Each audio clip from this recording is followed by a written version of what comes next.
Boa noite, boa noite. Cadê todo mundo? Cadê todo mundo?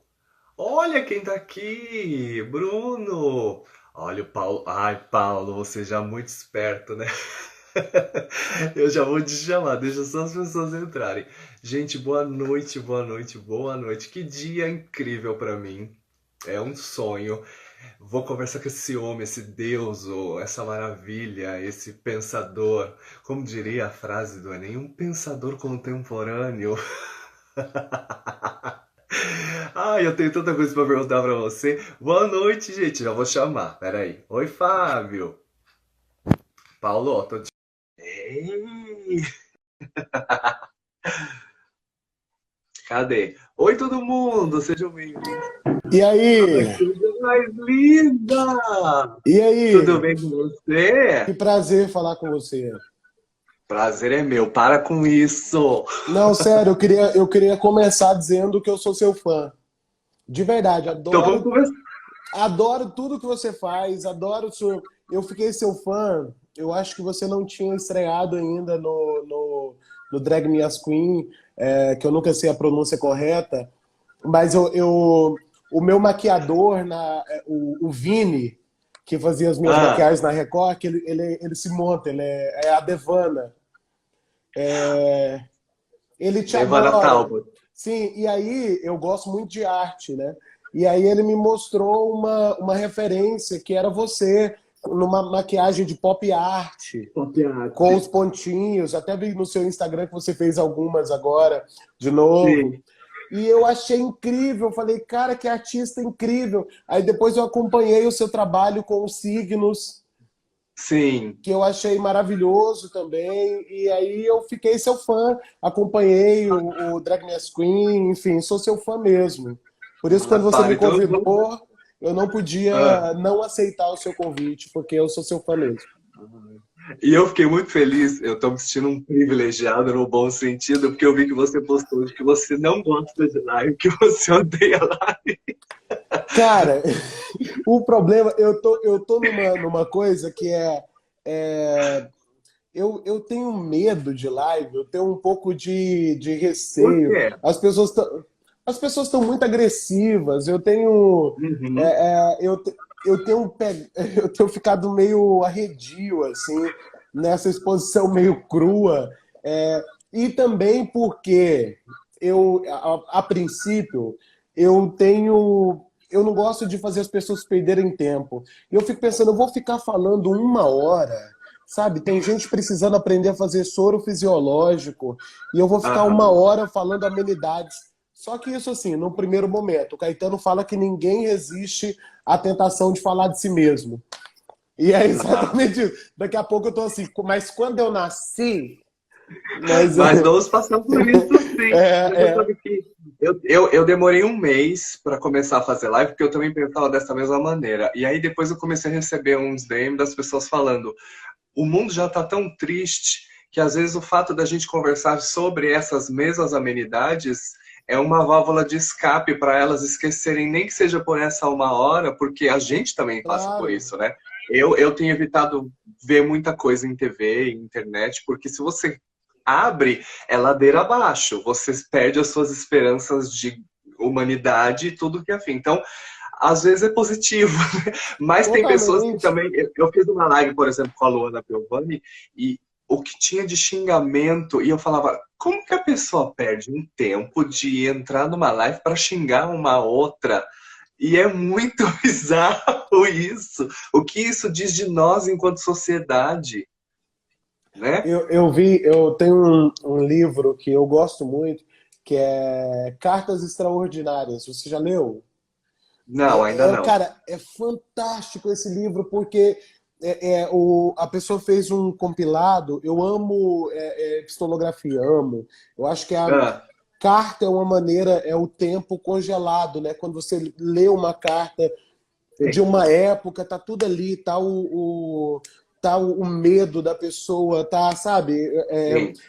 Nesse livro tem uma carta, só fugindo um pouco do assunto, tem uma carta muito linda que é de uma mulher que ela tinha esquizofrenia e ela foi abandonada pelo marido no sanatório.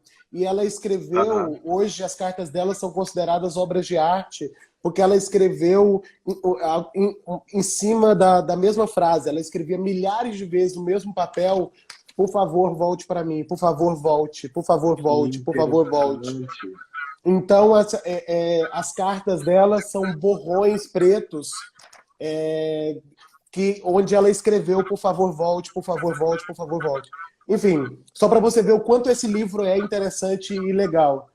E nesse livro tem uma carta de um pensador inglês que ele fala sobre um ritual de enforcamento. E aí Aham.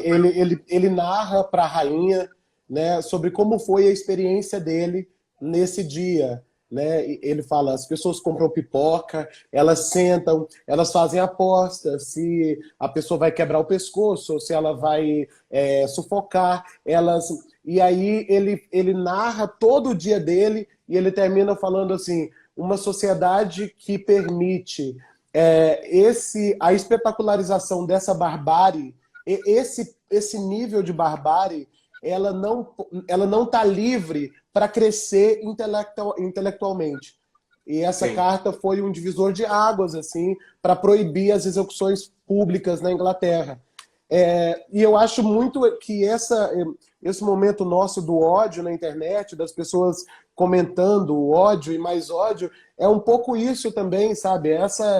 Essa barbárie reprimida, né? Porque a gente não mudou tanto, sabe? Não. De 200 anos para cá. A gente não mudou tanto. Não é que há 200 anos atrás a gente achava super legal ver uma pessoa morrer e agora a gente está super budista. Não, Não. Pelo contrário. agora a gente mudou. Existe uma barbárie, né?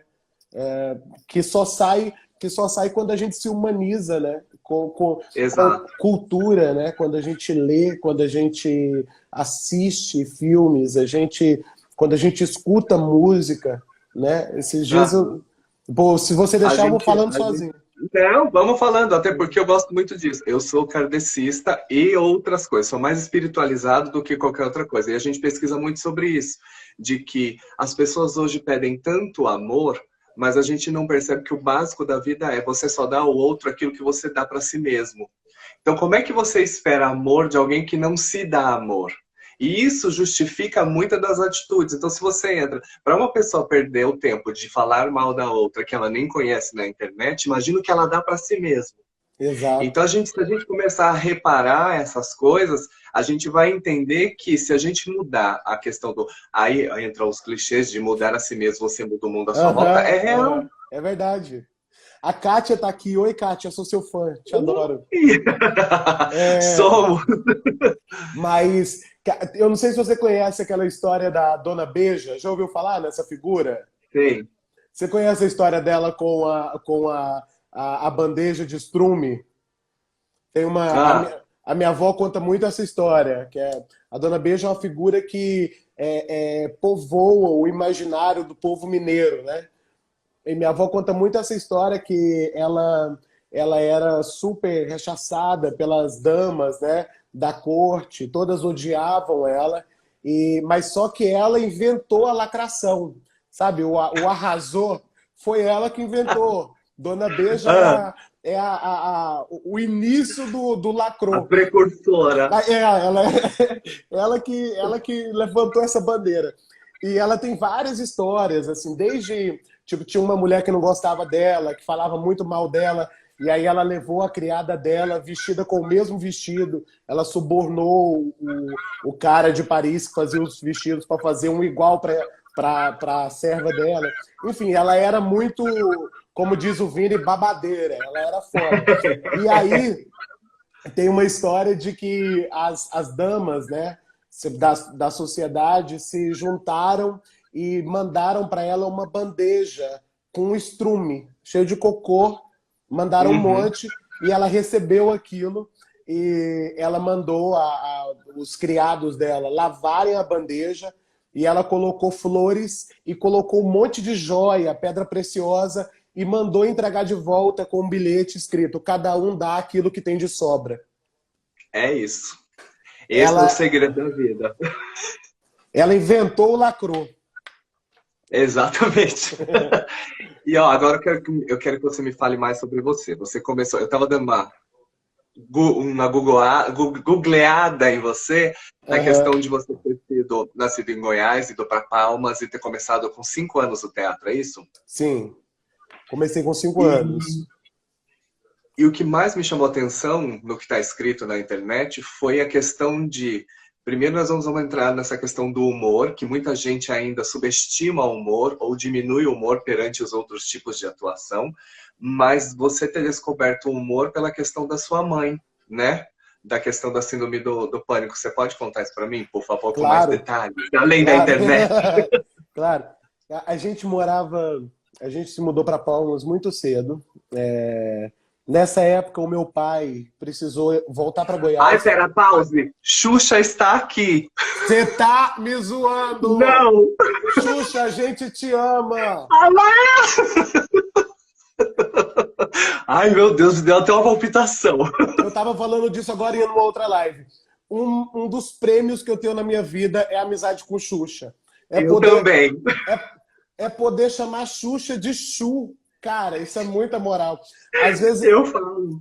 às vezes eu acordo de madrugada e aí, para ir no banheiro, aí eu olho o WhatsApp da Xuxa só para saber se ela ainda tá lá. Só para saber assim, será que já é cedo para mandar um bom dia para Xuxa? 4 da manhã, será que ela tá acordada? Eu Eu faço a mesma coisa. Aí eu fico, mando mensagem, não mando mensagem. Aí eu tô montando, eu gravo chorando, falando, você. Porque eu tenho uma história muito forte com a Xuxa, mas enfim, é, vamos lá continuar falando de você. bom, e Que aqui tá aí, em Palmas muito cedo. Ah, sim, aí a gente foi, meu pai precisou voltar para Goiás para fazer uma cirurgia e ficamos só eu, minha mãe e meu pai. Eu na época tinha 9 anos, né? E a gente ficou um tempo lá só nós. E minha mãe tinha síndrome do pânico, mas a gente não tinha grana para comprar os remédios. Era tudo muito caro. Eu hoje não sei te dizer quanto custava, mas eu lembro que na aham. época, para mim, era uma coisa tipo assim, uma moto o comprimido. Sabe, tipo assim, Meu Deus. na minha cabeça de criança, tipo, era um valor tipo um salário mínimo. Exorbitante. Aham. Exatamente. E aí a psiquiatra dela, que a gente conseguiu, alguém pagou uma psiquiatra para minha mãe, não sei quem foi, a minha vida é cheia de anjos, assim. Alguém pagou uma Aham. psiquiatra para minha mãe, doutora Ismênia, lembra até o nome da mulher, Ismênia. E aí ela falou: olha, o pânico, para a pessoa ter a síndrome do pânico, antes ela passa por uma crise de ansiedade. Se você não tem como Uhum. comprar esses remédios, você precisa tentar controlar a ansiedade antes. E aí, naquilo, eu peguei essa missão para mim. Então, toda vez que minha mãe falava que estava ansiosa, eu começava a tentar entretê-la em casa. Botava um pano na cabeça, imitava ela, imitava a nossa vizinha, fazia um diálogo entre a minha vizinha e a outra vizinha. Quer dizer, fiquei nessa de tentar entreter a minha mãe para ela controlar as crises de ansiedade Aham. e não culminar no pânico. Nisso, minha mãe foi diminuindo as crises de pânico. E nessa época foi quando eu entendi o quanto o humor é grandioso. Foi quando eu desenvolvi o meu pensamento de humor, que humor é cura, né? Eu Aham. acho, foi nessa, porque eu já fazia teatro, mas eu queria ser um ator dramático, né? Eu achava, Tá, eu ia eu perguntar achava, isso. eu achava que o humor era menor, sabe? Então eu tinha uma cabeça muito de eu preciso fazer chorar, eu tinha muito isso, né? Talvez pela minha essência também, escorpião, né? Que você também eu sei. Somos É, nós! então É intenso, tudo intenso. a gente já tem essa essência, né? Do drama, da profundidade. Então eu ficava muito nessa. Mas depois, quando eu vi que a minha mãe se curar através do humor, quando eu vi o que o humor fez com a minha mãe, eu entendi que o humor é nobre pra caramba, assim, eu entendi que o humor salva, o humor é, é- eu depois eu leio muito sobre comédia, né? Depois eu entendi, tem aquilo, né? Que o bebê, ele já nasce chorando, né? Mas ele Aham. aprende a rir, ele vai aprender a rir depois de algumas semanas. E eu acho que é assim em tudo na vida. Você aprende a rir, né? Esse aprendizado. E o comediante é a pessoa que pega na mão da pessoa e ajuda nesse caminho. Ele é a pessoa que ensina ou propõe para o outro rir desse caminho Aham. que a pessoa passou, né? Então eu costumo dizer que o humor, ele é a lágrima destilada. É quando a pessoa não tem mais o que chorar, não tem mais o que... Acabou a água, acabou o choro, vamos rir. É depois de... É porque é isso, você pega alguns assuntos da sua vida que você passou e você fala, caramba, eu já chorei tanto por isso, e Não, chega um momento que você começa a rir. Que é isso, destilou já, exato. não tem mais água para sair daquilo, então fica a comédia, que é quase como se fosse o drama, o suprassumo do drama, mas não tem mais o que Sim. chorar, ali você só ri. E assim, é a questão de, às vezes, você olhar para trás, ou até mesmo na situação que você vive, você conseguir rir disso, a cura também vem daí. De você diminuir o sofrimento daquela história, vendo o lado engraçado, porque tudo tem o seu lado engraçado. Não tem como.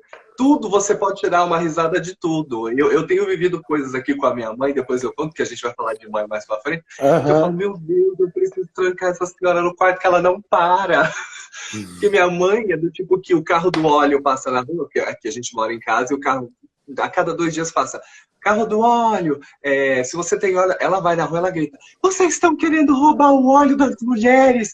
Como que você passa a cada 2 dias? Não tem tanto óleo assim, vocês estão fazendo uma falcatrua. E eu, meu Deus do céu, mãe, para com isso.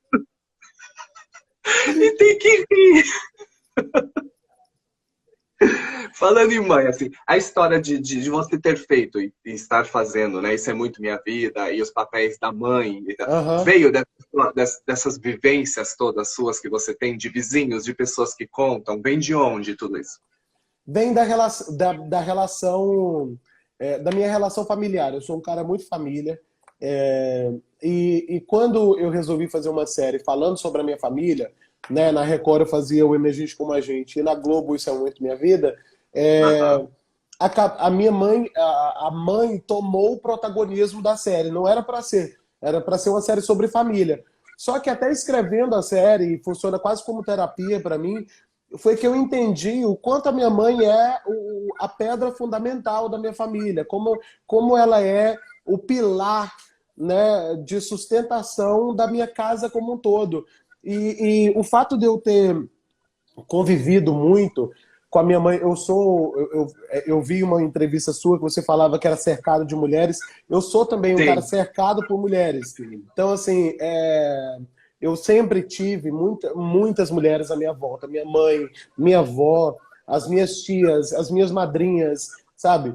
Então, o fato de ter tido esse convívio com elas faz com que eu tenha um olhar muito feminino para as coisas. Então, na hora exato. quando eu vou escrever o Isso é Muito Minha Vida, por exemplo, ele é todo na ótica da mãe. Dificilmente, às vezes eu coloco o olhar do filho, quase nunca eu coloco o olhar do pai, mas eu coloco muito o olhar da mãe. É sempre o olhar da mãe sobre as coisas, é o olhar dela, é tudo como a vida funciona, sempre pela ótica dela. E eu vejo que É. isso é muito sinal da minha vivência com a minha família, com as mulheres da minha família ali. E eu acho que isso acaba sendo um senso comum que a grande maioria da população, pelo menos no Brasil, tem a mãe como pedra fundamental. E quando você fala de algum determinado assunto, por exemplo, hoje eu vi quando você fez a mãe indo na escola falar com a Aham, diretora. aham. Então, assim, você traz um lugar comum para tanta gente, porque a mãe acaba sendo o esteio, a força, quem resolve, quem cuida. Então, é o pai, né? Muitas mães são pães aqui no Brasil. Então, Sim, é muito interessante você mostrar para a gente com a forma do humor o que todos nós. Eu me vi em várias cenas ali. Então, não é que apenas. É um bom. lugar comum. Você acaba descobrindo o funcionamento de uma sociedade e, principalmente, o humor que todo mundo tira dentro dessas coisas, porque se você for olhar, a nossa vida é cheia de mini tragédias. né? A Totalmente. vida e aí você conseguir sorrir disso tudo e olhar, e quando sua mãe, quem nunca levou um chinelo, saiu correndo da mãe, tinha balinha de marmelo em casa. Então, assim, se você não olhar isso para trás e falar assim, gente, olha que isso forjou o homem que nós somos hoje. E aí você fala, a mulher é a que vai salvar o mundo. Eu sempre vou repetir isso. Todas as mães, mulheres, as mulheres são as verdadeiras salvadoras do planeta. Sim, sim, totalmente. E essa, eu vejo, eu agradeço muito hoje ter tido a criação que eu tive tão perto das mulheres que eu tive, porque sem isso eu não seria o cara que eu sou. Por exemplo, por exemplo, sou um cara que eu não naturalizo a traição, por exemplo. Uhum.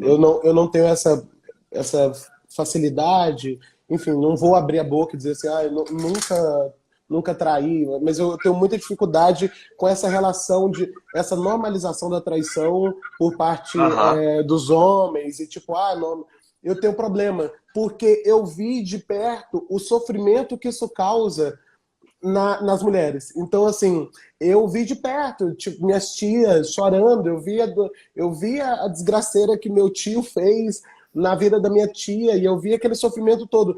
Então, por isso a minha ótica é muito feminina sobre os fatos, sobre as Aham. coisas, porque eu sei o que aquilo causa, eu acompanhei do outro lado. Então, é graças a isso que eu sou o que eu sou hoje, né? E de tudo que você já fez na vida, o que falta fazer ainda? Qual é o trabalho dos sonhos que o Paulo ainda não fez e que gostaria Nossa, de fazer? tanta Pode coisa, passar a lista. Meu Deus do céu, eu não fiz nada ainda. Bom, eu Ah, quero, eu quero transformar o Isso é Muito Minha Vida em um programa de mesmo, que ele deixe de ser um quadro para ser um programa. Eu queria muito que ele fosse um programa de domingo na grade da Globo. É meu sonho. ah, Eu quero eu quero fazer filme do Isso é Muito Minha Vida. Já inclusive, estamos andando com isso, mas eu quero que isso se realize. Eu quero fazer uma spin-offs dessa mesma série, por exemplo, Calazar, rende um spin-off à parte, falando só sobre ciências. Eu queria fazer um spin-off para o Gloob, por exemplo. que legal! Eu quero lançar meu livro, eu quero lançar os livros que eu escrevi. Eu escrevo infantil, livro infantil, e eu gosto muito. Que Eu legal! quero lançar esses livros, quero lançar. Tem um que já está meio que andando para poder lançar. Quero lançar mais músicas, quero ter mais tempo para isso. O meu futuro ideal, tipo assim, falar, agora eu tô feliz, meu futuro ideal é gravar uma temporada da série, um filme, lançar um livro e um disco por ano. Aí eu tô de boa na lagoa. Mas falta De muita boa. coisa ainda. Eu quero aprofundar mais a dramaturgia do Isso é Muito Minha Vida dentro da estética do realismo fantástico, que é o que eu gosto muito. Aham. Porque é isso, uma coisa que eu tenho entendido, antes eu relutei muito em falar dessa coisa em assumir esse posto, de tipo, eu sou o cara que fala sobre pobre, né? Eu relutei em Aham. assumir esse Tá, posto, entendi. mas depois eu entendi que as coisas que mais se comunicam são as coisas clichês, né? São as coisas que são comuns a todo mundo. Mas a sua maneira de falar daquilo é que é nova, e é aí que você prova que você é um artista diferenciado, né? Porque, por exemplo, você pega o Renascimento, todo mundo estava fazendo pintura bíblica, né? Todo mundo estava Aham. pintando igreja, todo mundo, sabe? Mas só o Michelangelo fez a Capela Sistina. Então, assim, não é porque Exato. se Michelangelo falar assim, não, eu não vou, já fizeram o anjo, não quero mais. Quer dizer, Eu vou fazer. é, Deixa eu lá. Depois é, eu volto, vejo o que eu faço. é isso, é a sua leitura sobre as coisas. Quer dizer, você pode falar sobre qualquer coisa clichê, sabe? Mas a maneira como você vai falar, a Exato. ótica que você vai abordar, é que determina a sua grandiosidade como artista, né? Todo mundo fala de amor, mas existem artistas e artistas. Sinatra, Exato. Roberto Carlos, Tom Jobim, só tem eles. Exatamente. E quando você percebeu que tinha, vamos falar uma gíria que a gente fala muito, que você aconteceu, que você olha para o lado e fala assim, gente, pera, então agora eu tô seguindo o caminho, trilhando e as coisas estão acontecendo. Teve algum clique de você falar assim, meu Deus, agora sim as pessoas estão me conhecendo, tudo que eu tô fazendo está dando certo? Eu não sinto. Não Não sinto. sente? Não Porque sinto. eu vou ser sincero, Não as sinto. pessoas sempre me perguntam isso, e eu perguntei para você, assim, dentro do meu contexto, né, do que eu faço. Uhum. Eu acho que eu tô tão preocupado em fazer as coisas e não na consequência do fazer as coisas, porque aqui eu recebi uma pergunta para falar para você se você tinha noção do quanto você é amado, querido pelo Brasil todo por tudo que você faz. E já me perguntaram isso pelo meu trabalho. E eu falava, não, eu não tenho, porque eu acho que a gente fica tão focado no fazer e querer fazer mais, estudar mais, e não na consequência do fazer, que é, hoje eu posso falar que eu tenho sucesso. Porque acho que é tão efêmero, né? Essa coisa de um dia passa, daqui a pouco passa. O importante é você estar com tesão de fazer o que você quer fazer, né? Eu acho que eu tive uma. Em Palmas, eu sou muito grato a Palmas, minha cidade, Palmas me deu tudo. Palmas me deu, Sim. Palmas me deu público, Palmas me aplaudiu quando ninguém me aplaudia. Esse negócio de que santo de casa não faz milagre, para mim não foi verdade em Palmas, porque Palmas, quando eu não era nada no Brasil, e Palmas já lotava o meu show, tipo, Que legal! abria venda de ingressos e o recorde de venda de ingressos no Fernanda Montenegro, que é o municipal de Palmas, é meu. Tipo, eu vendi todos os ingressos da temporada em 48 horas. Quer dizer, isso eu não era ninguém, eu era só um menino que fazia comédia. Quer dizer, Palmas sempre me aplaudiu e eu devo muito isso à cidade. E foi muito legal porque eu tive ali uma experiência do que é ser famoso. Sabe, eu Tá. já. Um dia eu falei isso para um amigo meu. Eu sou famoso há muito tempo. Porque Palmas, eu já me senti. O Caetano fala isso sobre o Recôncavo, né? Que ele falava, eu já me senti uma celebridade em Santo Amaro. Sabe, eu já me e eu era isso, já me sentia. Meus amigos até brincam, a Xuxa de Palmas. Eu já me sentia uma celebridade em Palmas. Mas foi muito bom, porque isso me deu um pé no chão muito importante para a minha carreira. Que a primeira vez que eu apareci na televisão, lá em Palmas, nacional, né? Cara, eu saía na rua, era uma coisa impressionante, todo mundo falando, no shopping, tipo, de chamar segurança no shopping, as pessoas me dando bebê para eu pegar, porque o povo já.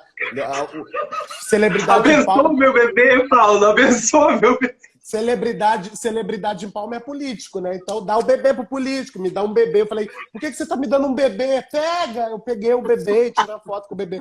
Não me dê bebês, me dá o bebê. Eu peguei o bebê, falei, pra que faz com o bebê? Não vou, quer botar meu nome, não sei. E aí, então eu já tive essa experiência. E aí depois de um mês, foi menos. Depois de outro mês, bem menos. Depois de outro mês, ninguém vinha gritar. E aí eu senti que depois, sei lá, 6 meses depois, o que tinha era só o balançar de cabeças. As pessoas me olhavam e faziam. Então, não, mas isso Virou foi, carne de vaca.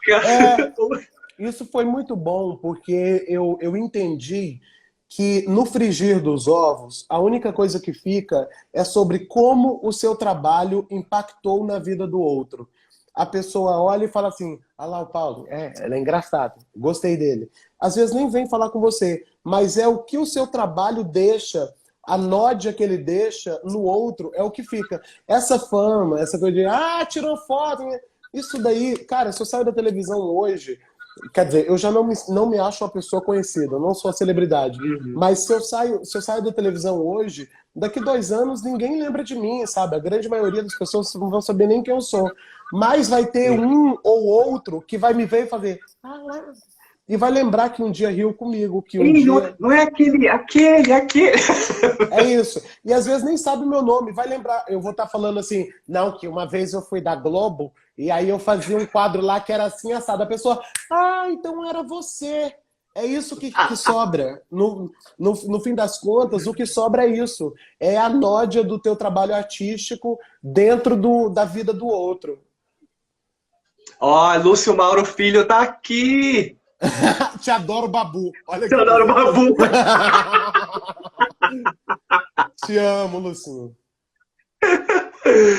E é muito legal porque se você for pensar, a gente que trabalha com essa coisa da arte, é isso mesmo. A gente está tão imerso na questão do como a nossa arte pode impactar positivamente que o resto não faz diferença. Porque a Nani People fala uma coisa que eu jamais vou esquecer, que quando a arte tem a capacidade de nos salvar de nós mesmos. Então, às vezes, quando a gente está triste, quando tem acontecido coisas horríveis, quando você sobe num palco, quando você vai gravar, você expurga todo aquele sentimento ali mesmo. Então parece que ali te cura, não só cura os outros, mas te cura também, né? Você já aconteceu isso com você? Muito. De estar, tipo, um dia péssimo, você fala, meu Deus, como é que eu vou fazer as pessoas darem risada? Eu não tô nem me aguentando. Muito. E às vezes de você, dos seus fãs ou das pessoas que gostam do seu trabalho, delas serem a sua força. Muitas vezes aconteceu comigo Uhum. de tipo, cara, eu não vou, sei lá, antes da Globo, eu tentava muito emplacar, né, na Record as minhas coisas, e muitas vezes não, só recebia não, não, não. E muitas vezes eu falava, cara, eu vou desistir disso. E aí os fãs vinham e falavam, cara, tem que fazer isso e isso. Então, muitas vezes, deles serem a força, tipo, que eu não tinha. Serem aquela. Você. Tem que virar um filme. Eu amo quando falam isso. Tem que virar um filme. Eu penso, cara, é tão difícil para virar um filme. Eu já fui em tanto lugar, eu já. Mas a Já dei tanto crença. com a cara na porta. Mas a crença deles de que vai dar certo, de que precisa e de que é tão óbvio, é tão grande que isso me dá força. Fala, caramba, ele também acha, eu também acho. Pô, já somos dois que achamos e isso me dá força para seguir, sabe? E cada vez mais eu tô conectado com uma coisa da nossa vivência artística que servir. Eu acho que cada vez mais a gente, esse tempo todo, tudo isso, a própria criminalização do ser artista, né? Acho que isso tem nos reconectado com esse nosso trabalho que é servir. Nós somos pessoas que servimos. Eu tenho me conectado com isso desde quando eu resolvi fazer esse trabalho popular, porque quando eu fui para o programa do Pochá, eu queria ser cult, né? Eu falei, cara, eu vou ficar. Olá, como está? Nossa! Usar o voz, né? Muito Gregório Preto. Falei, vou ser o Gregório do Vivinha Preto. Agora Falei, vou ser o Gregório Preto. Era meu mindset. Falei, vou ser o Gregório Preto. Vou chegar lá, falar várias coisas cult, legal. E aí minha mãe me mandava mensagem falando assim, por que você não faz aquelas coisas que você faz aqui em casa? Ah, sua tia pediu pra você fazer tal personagem. Eu falando, gente, para com isso. Isso é personagem de festa de família. Eu não vou fazer isso. Me deixa ser cult, gente. Sabe? Me deixa. Vocês não viram que eu uso colete? Colete. Não, eu sou cult. E aí, mas depois quando eu fiz o Emergente Como a Gente, eu vi a conexão que isso tem com as pessoas, sobretudo com o pobre mesmo, com a classe mais baixa, sabe? Com a minha família, com as minhas tias, sabe? Quando isso é compartilhado no WhatsApp, que é a mídia mais ralé que existe, sabe? Quando isso vai para Né? quando isso não tá no streaming que você paga, tá no WhatsApp, sabe? Foi que eu entendi que, na verdade, essa minha negação do popular era elitismo. Era eu querendo ser da elite, era eu querendo me comunicar e ser reconhecido como elite, como inteligente, como um comediante que pensa. Mas isso também não vem muito do que a gente é do que a gente ensina enquanto sociedade para todos nós, de que você só vai Totalmente. ser reconhecido se você tiver tal comportamento, se você falar sobre tal assunto, e a gente se perde nisso, a gente perde a nossa essência, e é muito legal. Eu já passei por isso E também. a nossa, e Ah, a nossa capacidade de servir. eu preciso fazer uma música em francês, eu preciso, porque aí as pessoas falam, nossa, olha como, imagina! E eu gosto muito de cultura, eu gosto de livro, eu gosto de música, e eu tenho uma coisa meio professoral, eu gosto de apresentar, eu gosto de falar assim, olha, você sabia, sabe, eu amo isso. E Você tem uma professorinha que habita dentro de eu você. tenho, ela tá aqui, a Heleninha tá aqui. A Heleninha. Hoje, Então, crianças, nós vamos aprender. totalmente, totalmente. Então, eu gosto muito disso. Eu faço thread sobre, sabe, sobre filosofia. Eu gosto muito disso.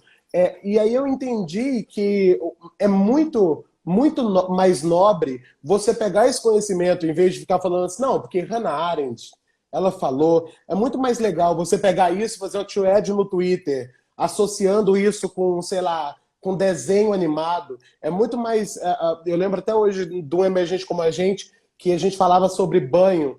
E aí eu escrevi uma cena que era a Vênus de Milo, né?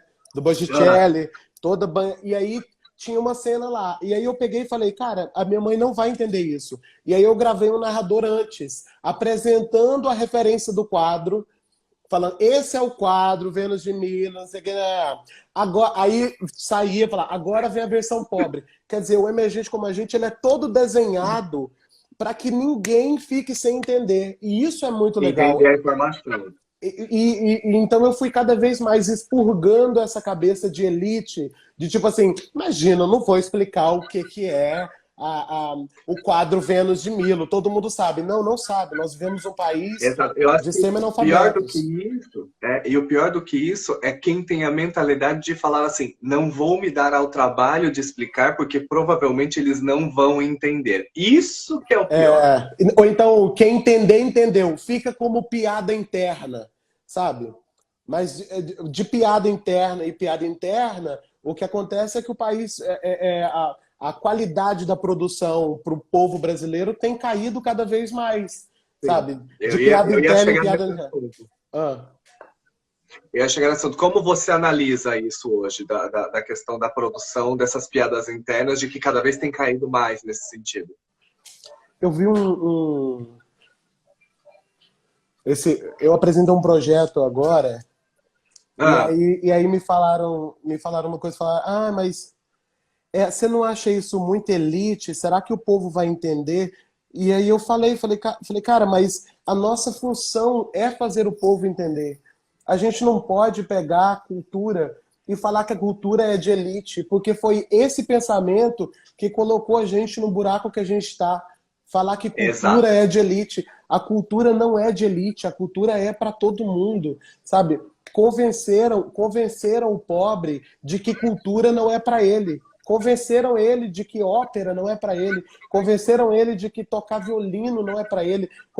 Quer dizer, foram amarrando o pobre brasileiro numa ignorância, colocando ele num lugar, e nisso tá muito a novela, né, a televisão, Aham, colocando ele no lugar de que essa é a sua música, é assim que você fala, é aham. assim que você dança, é assim que você pensa, é assim, é isso que você lê, é isso que você gosta. Você já viu uma cena que era criminosa Ah, em que um pobre desses de novela aí falava assim, eu não gosto de ler, quer dizer, é assim que a TV diz que é o pobre, ele não gosta de ler, ele não gosta, aham. quer dizer, E eu aí acho. quem assiste e não gosta de ler fala, tá vendo? Ó, é isso, mãe, não tem problema, eu tô de acordo. É isso que eu sou, é isso que eu sou. E quando eu acho que a TV, por ser uma concessão pública, é função constitucional da televisão puxar o nível. Ela não tem que dar, tipo, se as pessoas estão cada vez mais analfabetas, ela não tem que dar papinha e cada vez mais a papinha. Não, velho, ela tem que puxar o nível. E puxar o nível não é fazer programas elitizados que o pobre não entende, falar assim, agora a gente está muito cult. vamos ganhar prêmios. Aham, Não, é ir lá, porque o comunicador ele se comunica dentro do repertório de aham. todo mundo, e por isso que o Faustão é um gênio, porque o comunicador ele trabalha. Imagina o Faustão que tem que se comunicar com um país do tamanho de um continente e dentro do repertório deste continente. Quer dizer, as palavras que ele usa e como ele se comunica, ele tem a senhorinha do Sul tem que entender e a Aham. de Roraima tem que entender. Quer dizer, Exato. é por isso que a TV ganha tanta grana. Porque a nossa função é essa mesmo, é pensar sobre isso. É pensar sobre como que eu vou lá na minha família. Minha família, cara, minha família é toda de semi-analfabetos. Meu pai tem Ah, meu pai tem a quarta série, quinta série, e minha mãe tem a terceira série. Tipo, como que eu vou lá na minha família e puxo eles no conhecimento? Explicando, sendo didático. É muito cômodo para a televisão falar assim, não, isso daí o povo não vai entender. Sabe? Eu vi uma entrevista de algum pensador de televisão esses tempos, uma coisa que o Steve Jobs fala também é que aham. às vezes o povo não sabe o que quer e pelo amor de Deus, não isso longe da leitura fascista, pelo amor de Deus. Eu Exato. estou dizendo enquanto criação e isso só vale para Sim. nós artistas, Aham. de que às vezes tipo, o povo gosta disso, torta na cara, torta na cara, torta na cara, torta... Tá bom. E se eu colocar um pouco de literatura nisso? O povo não vai Nisso. gostar. Mas como que ele vai saber se você nunca Se ofereceu você para não der. ele? O Ariano Suassuna falava sobre isso. Essa relação do pobre com a televisão é como falar que o cachorro gosta de osso. O cachorro gosta de osso porque nunca deram filé para ele. Dá filé para ver se ele Exato. vai querer o osso. Joga filé e joga osso para ver o que ele vai preferir. Pra ver qual que ele escolhe. É isso. Então, hoje em dia, meu trabalho, eu tomei como meu trabalho pessoal, assim, a minha militância interna dentro da empresa, né, e do meu coração, é esse trabalho de todo dia pensar como que eu posso acrescentar aqui, como que, como que eu posso agregar, como que eu posso puxar esse lugar que as pessoas acham que é a comunicação popular, como que eu posso puxar um pouco mais e dar uma coisa que seja mais que tenha mais tutano para as pessoas, que tenha mais vitamina, que tenha mais conhecimento, que possa dar força para as pessoas se levantarem e entenderem o país que elas fazem parte. Sabe, as pessoas no Brasil hoje vive uma crise que é de leitura. As pessoas não têm leitura do Sim. país que nós habitamos. E elas não têm leitura porque elas não têm força para levantar, sabe, ideologicamente. E elas não se levantam Aham. porque elas não comem as coisas necessárias para se levantar. Quer dizer, as pessoas Uhum. só vão ter leitura de país, elas só vão se levantar ideologicamente quando você alimentá-las com o que elas precisam ser alimentadas. Se você der papinha, elas vão ficar lá subnutridas, Exato. sendo massa de manobra, como sempre foram. E é como a gente fala, você conversa com uma criança como? Você não está falando com uma criança igual a gente está conversando, você fica.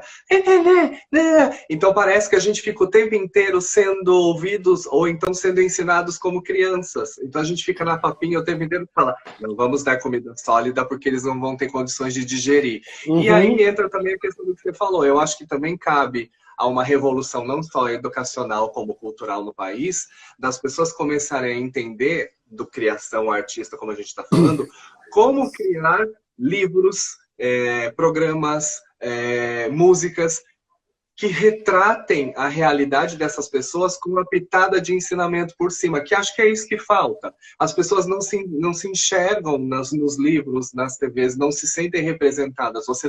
Dificilmente você vê determinadas personagens da sociedade sendo representadas de uma maneira positiva, por assim dizer. Aí a gente volta naquilo, eu não gosto de ler. E aí a pessoa vai sempre falar, mas se o povo não gosta de ler, por que eu vou ler? Então, assim, a gente repete padrão há muito tempo e não quebra, né? E aí o problema é quando a gente, enquanto sociedade, começa a acreditar que aquilo é verdade.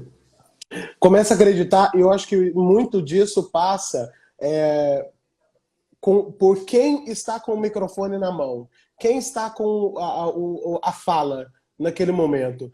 Porque quem vai dizer, quem vai representar o pobre, quem vai representar o negro, quem vai representar o gay, quem vai representar, sabe, a mulher, não é outro senão eles mesmos. sabe? Sim, Quando você coloca um cara da Zona Sul para escrever sobre pobre, ele vai escrever de cima para baixo, ele não vai falar exato. sobre a nossa realidade, ele vai falar sobre a visão dele, sobre a visão dele da empregada, sabe? Às vezes reunião de Aham. pauta que a pessoa fala assim, ai, a minha empregada, eu falo, ih, caramba, sabe assim, então, sabe, eu acho que tem que botar a empregada para escrever. Exato. Eu vi uma série documental sobre povos indígenas e Uhum. ela foi toda filmada com a câmera na mão dos indígenas, né? E aí, uma amiga minha que montou essa série, e ela me falou, cara, foi muito difícil montar a série, porque eu, dentro da minha ótica branca, né, como mulher branca, Aham. eu tinha um pensamento. Então, nessa narração, quando fala, sei lá, a comida indígena, não sei o que, né? Eu pensei, vai ter uma cena sobre a comida, pegando a orca, pegando não sei o que. Né? Não. Eles achavam, durante a comida, ele achou interessante filmar uma arara que estava Aham. no centro de convivência, tinha uma arara. Quer dizer, o que isso prova para nós? Que a ótica daquele povo sobre ele mesmo é outra. É outra. É outra. A maneira como o indígena se filma é outra. E é essa a narrativa que tem que predominar. E eu acho que isso Uhum. vale para todos os, né? Todo. Para tudo que a gente vai falar Viu, daqui né? para frente. É. E a gente tem visto muito, que eu acho maravilhoso, depois do boom de Porta dos Fundos e afins, é o humor como forma de protesto por que não dizer, como levar informações do que tem acontecido através de outras maneiras de contar, né? Como Uhum. embate, humor como reflexão, humor engajado. E eu vi hoje, inclusive, estamos tentando descobrir até agora se PF é Paulo Freire, se É, PF, exato. Imagina. se PF é prato feito. Exatamente.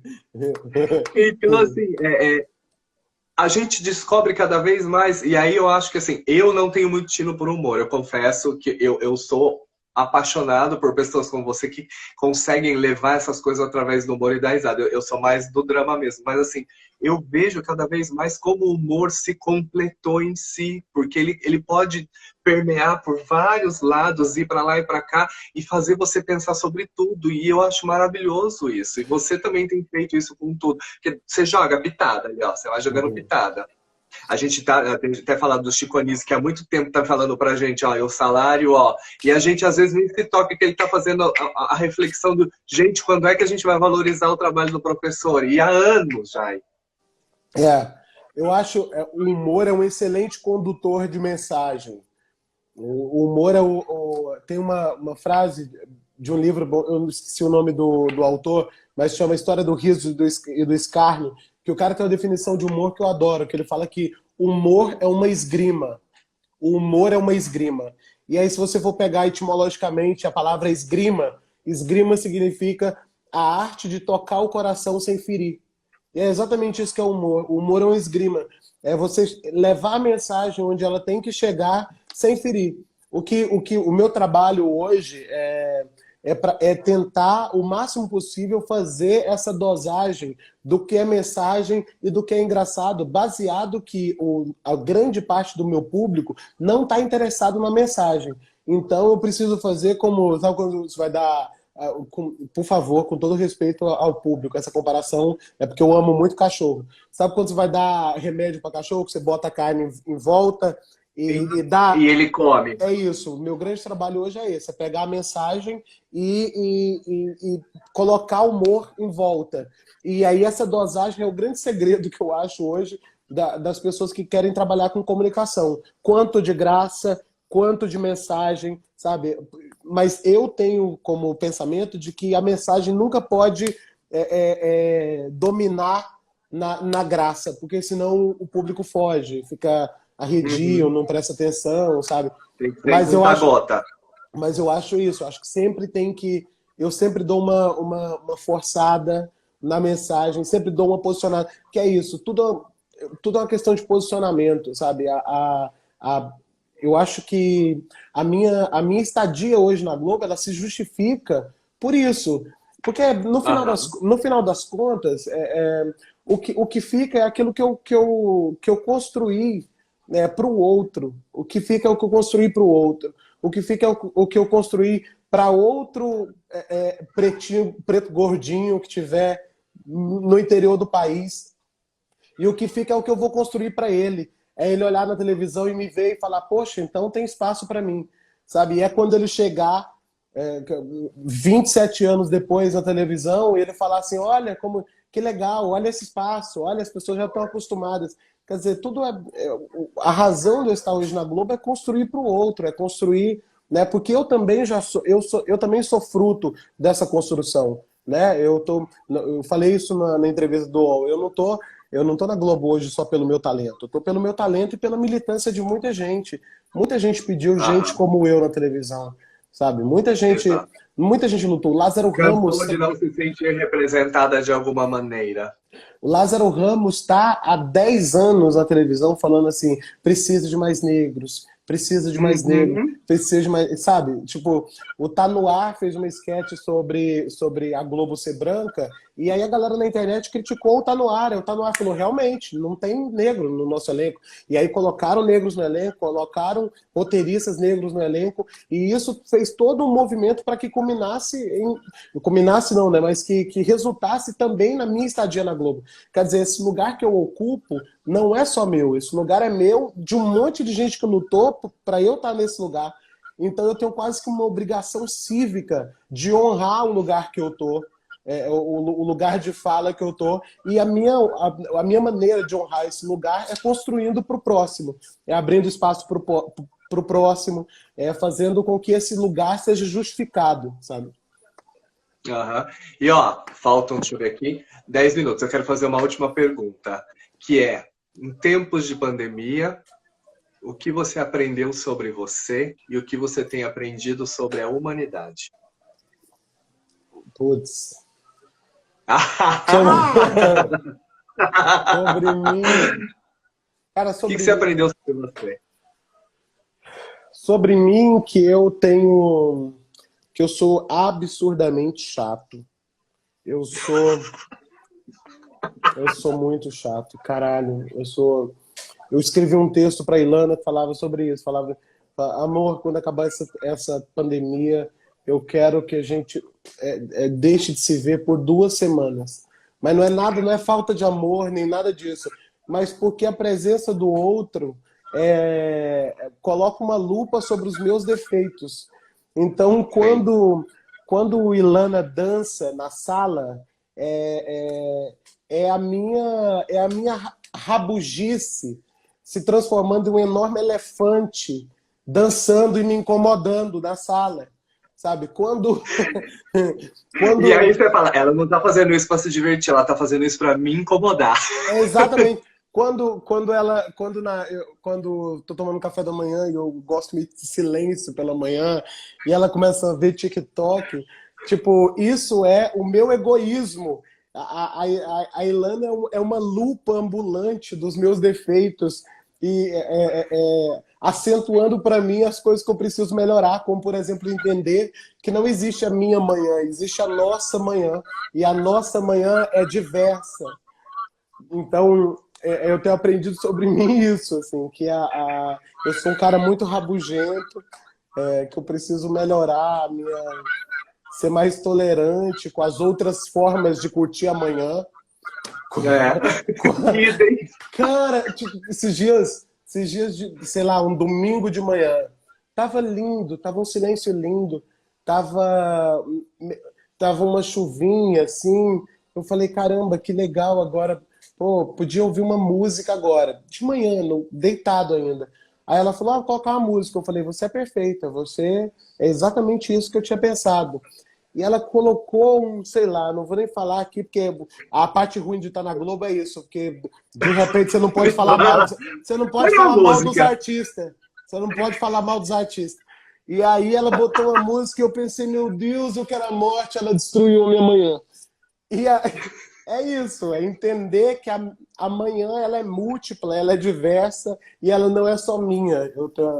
Então, minha mãe fala que eu já estou sofrendo da síndrome de rapaz velho, que é aquele Ai, cara não. que é aquele cara que não casa e começa a arrumar um monte de mania, sabe? Depois não consegue se ajustar a mais ninguém. Eu tenho isso. Crise de rapaz velho. Eu já tenho. Ah, eu quero. O açúcar é aqui. Você não bota o açúcar. Mentira que você já tá assim. Cara, aos 28, você acredita? Enfim, eu sou uma pessoa insuportável. A pandemia veio me ensinar isso. E sobre a Sim, humanidade, eu não sei exatamente o que essa pandemia vai nos ensinar, mas eu torço para que ela nos ensine sobre a. Eu acho que ela veio para escancarar a luta de classes no Brasil. Eu acho isso fundamental. No grupo da minha família, por exemplo, eu tenho falado muito sobre isso, que é essa pandemia veio para escancarar que eu não posso votar num cara que na hora de escolher entre a minha vida e o lucro do empresário, escolha o lucro do olha o empresário. lucro do empresário.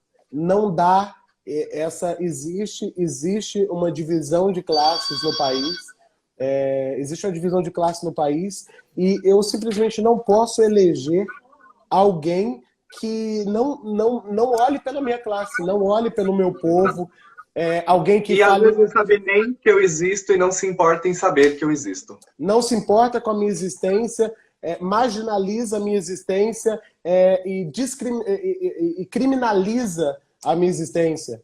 Né? Eu acho que essa pandemia ela veio para derrubar muita máscara e para acordar muita gente. Eu espero que muita gente Sim, acorde. Quanto mais gente acordar, melhor. Não dá, não dá para a gente ficar vivendo num país fingindo que não existe classe, que não existe cor e que não existe sexualidade. Existe tudo exato. isso e é importante a gente se juntar, se unir e pensar como grupo, sabe? Aham. Eu espero que essa quarentena dê essa acordada nas pessoas.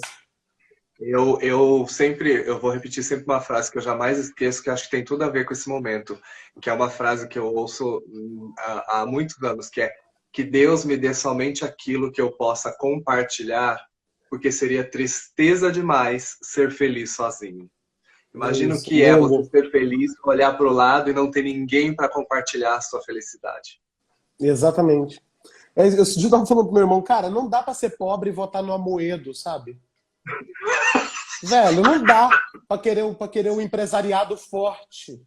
Velho, você é pobre, não dá para você querer um empresariado forte. Ou é o trabalhador forte ou é o empresariado forte. Claro, Exato. tá aí o governo Lula que mostrou isso pra gente. Existem várias maneiras de tentar buscar Sim, a equidade, mas eu preciso de um objetivamente. governo de na hora de optar que opte pelo trabalhador forte, sabe? Tá aí o Sim. SUS, os Estados Unidos se ferrando nessa crise. Por quê? Privatizaram a saúde, que é a bandeira de todo modernoso, de todo liberalista. Falando, imagina, vamos privatizar a saúde. Hoje a gente entendeu o quê? Que a gente precisa do Estado forte, a gente precisa do SUS forte, a gente precisa de um Estado que, na hora que precise, olhe pelos menores. Não tem negócio de privatizar a saúde, não tem essa. Ó, tem 2 minutinhos para dar 1 hora, eles vão derrubar a gente, então eu quero aproveitar esses 2 minutos para dizer muito obrigado. Não só Eu que pelo seu agradeço. talento, pelo seu trabalho, mas pelo que você representa, não só pelos seus, mas pelos meus. Eu acho que eu me vejo representado em você de alguma forma, por essa sua libertação de olhar as pessoas como seres humanos e não através das suas características. Então, muito obrigado. Muito Obrigado pelo obrigado. seu legado que você já construiu e ainda vai construir muito mais. E obrigado por estar aqui comigo. É uma honra. E eu não vejo a hora de poder abraçar-te ao vivo e Por favor, apertar, por favor, por favor. tá? Eu que agradeço, eu sou muito seu fã, como eu disse no início dessa live. Você é necessário e eu que agradeço por esse espaço, por tudo. E uma amiga minha, a Carol, tem uma coisa ótima, assim, ela fala assim, toda vez que a luta tá difícil, eu olho para o lado e me orgulho das pessoas que estão comigo.